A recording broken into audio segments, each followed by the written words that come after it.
Matapos magluntad ang mabaskog nga linog sa Luzon, subong lang nga hapon. Isa naman ka linog ang nabatyagan sa bahin naman sang Visayas. Pila ka mga lugar sang reyon sa East nakabatsyag sang pagtayog.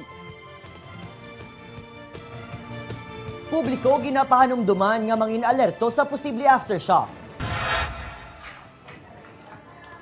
Alauna 37 kay inas sang hapon sang nabatsagan ng pagtayog sa pila ka lugar sang Rion sa Is. Ang mga tawo madasig nga nagwa sa mga establishmento kag mansig na uyat sang ilang mga cellphone agud matsekyar ang kahimtangan sang ilang mga himata.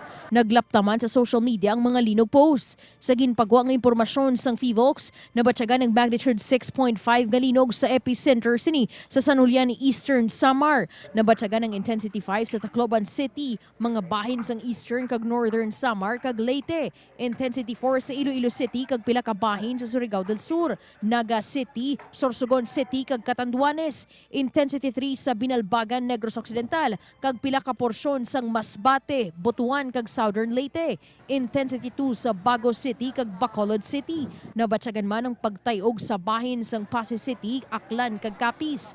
Liwat nga nagpahanumdum ang Provincial Disaster Risk Reduction and Management Council nga manginhanda gid sa tanan nga tinion.